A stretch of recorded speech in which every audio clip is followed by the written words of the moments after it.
obviously a storied career.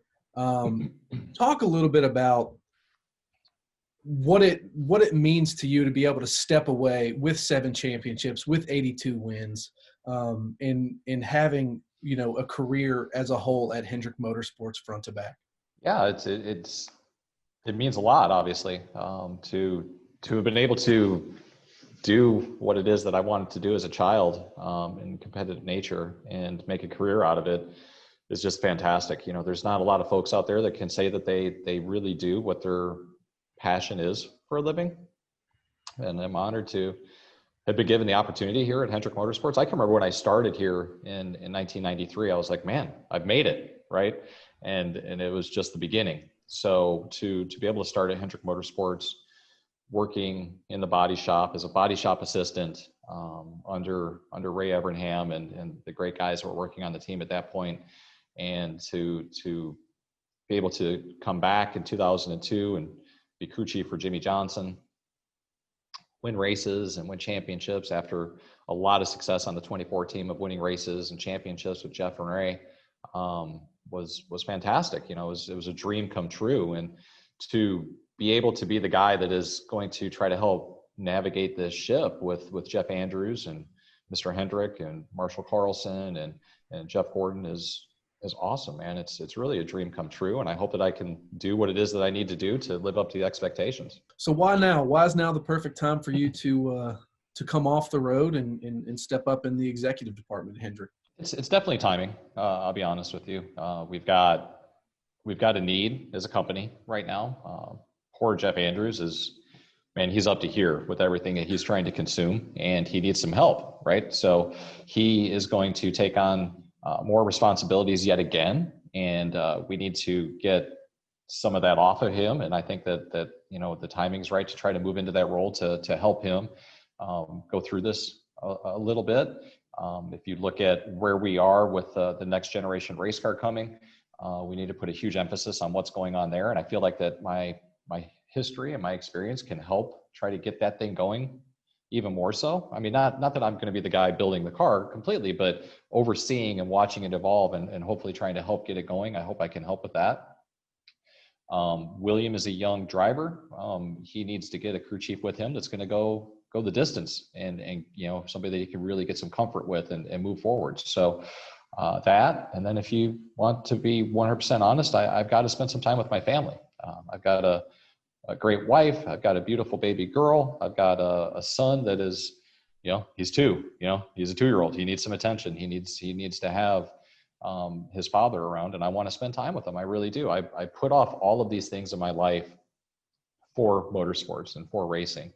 And we just celebrated our 5-year wedding anniversary. Just had our daughter 2 months ago, like I had mentioned. I want to be able to spend some time with my family and be a dad and a husband. I imagine you're going to have your hands full as well in this new role. We don't know who's going to fill the 48 yet. At least we don't. But Hendrick Motorsports probably hasn't ever been this young. What's it going to be like? How exciting is it going to be to maybe not exactly have a blank slate, but have a young crop of drivers with a lot of potential with the new car looming? I mean, can Hendrick Motorsports establish themselves as that dominant force? I mean, you and Jimmie won 5 in a row. Can we expect that out of you guys? Is that the expectation in your new role moving forward? No pressure. Yeah, right, man. Holy smokes. I hadn't had that put on my shoulders yet. Obviously, the expectation is to go out there, have all 4 of our cars running competitive, all 4 of our cars winning races, all 4 of our cars in a position to battle for championships. That's the expectation. The reality is that's a very difficult thing to do and a tough elephant to consume. But we're going to try to do that. And by doing that isn't a fundamental change per se. I think it's more of a getting in, making sure we're picking up the details, making sure everybody's pointed in the right direction, and we're doing that. And that's kind of my goal right now. To say my goal is to come in and the objective is to win, the next 5 championships, that's just completely unrealistic. Now, I'm not saying we can't, because we're certainly capable of doing so, but it's going to take a little bit for me to really even understand the scope of this job. as I've been looking at it over the course of the last, few months, and we've been talking about moving this direction, man, it seems like every time I turn over a rock or open a door, there's a new set of something that I don't fully understand yet that I'm going to kind of be responsible for, which is exciting and daunting at the same time. The goal is just to get out there, make some small incremental changes, get things going, continue to get things going in the direction we are, because I think we've had a definite uptick in performance at Hendrick Motorsports in the last couple of months, which was needed, and try to keep that ball going in the right direction with the help of everybody here. Now, from 2001 to Milk and Cookies to 7 championships to now, reflect on your time with Jimmie, and it's kind of storybook. You guys are both, coming off the road, not necessarily retiring, but coming off the road and taking a different avenue in your careers. Just reflect on your time with him and what that's meant to you. Boy, he's been a big part of this decision-making process.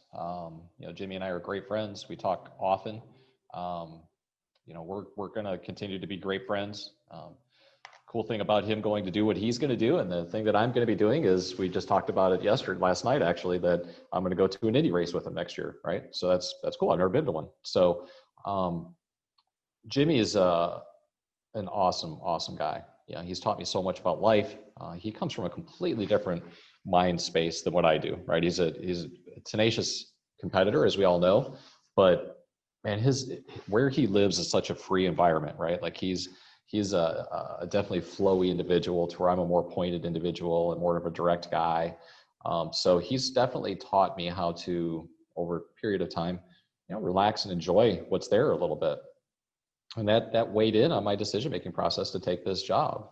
So working with Jimmie was a true blessing. I don't think anybody ever thought that Jimmie would be as successful as what he was. I don't think anybody ever thought that the pairing of us would be as successful as what it was, even ourselves. What we did know is that we believed in one another, and we continued to push one another, and we continued to grow one another to get the wins and the success that we had. All right, last one for you. I'm going to put you on the spot because the internet's going to talk. You and Jimmie are both going out at Phoenix. Is there any outside chance that you were on top of the 48 for that last race, or are you sticking on the 24 box? They're going to come up with something. My wife actually asked me this 2 weeks ago. She's like, I really think you and Jimmie should go out at Phoenix together. And I don't know that it has not been talked about, it has not been discussed, it has not been brought up to us at all. But I know the Twitterverse is going bonkers about it, but I just don't know I don't know if that's fair to Jimmie. I don't know if that's fair to Cliff. I don't know that that's fair to William, our individual teams. There's so much more than just the crew chief driver thing that everybody has to understand, right? And I just don't know that we can do that. All right, Chad, it's been one hell of a career on the road. Excited to see what you do off the road, and we appreciate your time today. All right, man. Thanks a lot. Thanks, Chad.